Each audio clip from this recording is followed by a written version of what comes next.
Once home to the Far Slayers, Arborhome has been taken over by a malevolent, infested tree monster, and it's now your job to uproot evil. This behemoth's name is Agarus, and in this video I'm going to give you the rundown of its moves, mechanics, and tactics. But first, a little note about keystone behemoths. Agarus is the keystone behemoth of Terra Escalation. You can face off against a keystone behemoth when this score is over 40 points. If your score is high enough at the end of round 4, you'll be able to go on to round 5 to take a crack at the keystone behemoth, in this case, Agarus. Agarus utilizes its thick branch, skinny branch, the mushroom on its back, the trunk of its body, as well as some big-ass roots to combat enemy slayers. Before starting the fight, make sure Agarus' wake-up animation plays out a little bit before hopping into the arena. This animation does do damage, and it can kill at lower power scores, which is kind of ridiculous, but hey, Agarus is cranky when it wakes up. In general, the best place to be when fighting Agarus is near the trunk, as it really only has 1 or 2 moves to hit you with when slayers are positioned there. The kicker is that, over time, pools of poison will seep onto the battlefield as Agarus is attacking, making it not always the best place to be standing. Poison really hurts when it's stacked up, and there's no way to get rid of it, unless you have the antidotes crafted at Granny Strega. However, when poison is present, you can migrate outward to one of the limbs and still remain relatively safe. Just know if you're getting attacked with the skinny branch, the attack will be fast. But if you're near the thick branch, this branch is actually called the bludgeoning branch, but this is my guide. What are you going to do about it? When you're standing near the thick branch, the attacks will be as slow as people clicking like and subscribe on this channel. If a limb is ever underground, the animation of it getting pulled out of the ground can still hurt you, so you'll need to get away quickly if the attack is on your side. When close to the bludgeon branch, you'll want to watch out for a slow sweep, a Hulk smash,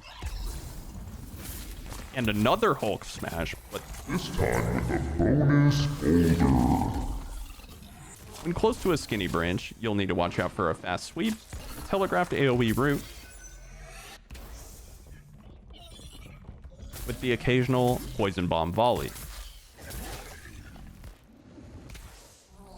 When at range, Agarus uses the skinny branch as a whip and can also use it as a drill. The drill attack is pretty difficult to dodge. It locks onto a player and never really stops targeting that person until it's over, which means that if you're really sadistic, you could wipe an entire team if you lined it up right.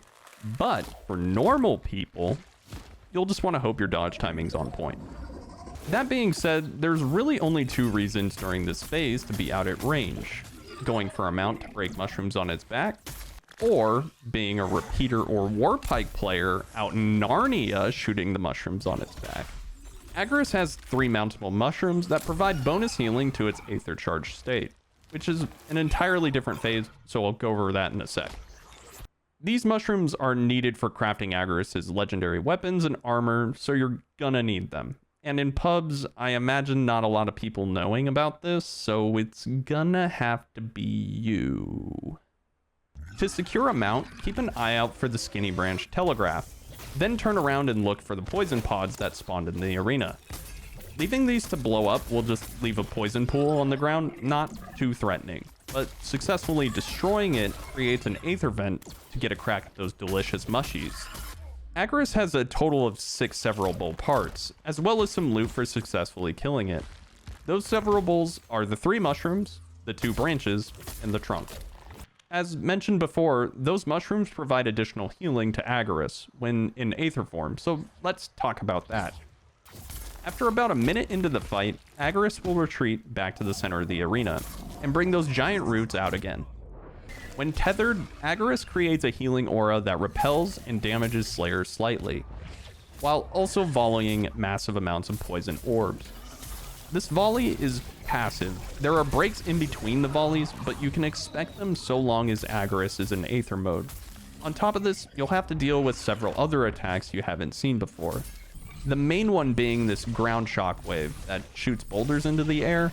Try to find an opening to navigate the orbs and the telegraphs. Don't worry about damaging the roots so much all the time.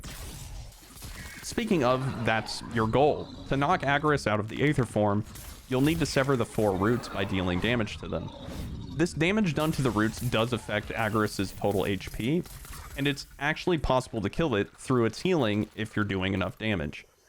Keep in mind, poison pods will still be spawning during this phase for other chances to break the mushrooms if you haven't yet. After all the roots are severed, Agarus becomes weak and you'll get a decently sized damage window to get some DPS in. Then the cycle repeats. That pretty much does it for Agarus. As far as I could tell, it doesn't really do anything different when it's enraged. I'm sure there are some minor variants, but not enough to warrant any research beyond what is covered here. Hopefully this video helped you and you enjoyed it. If you liked it, please leave a like, subscribe to the channel, and if you're really feeling generous, you can use creator code REVVYRAD in the Dauntless in-game store. Have a great day, and I will see you on the Shattered Isles.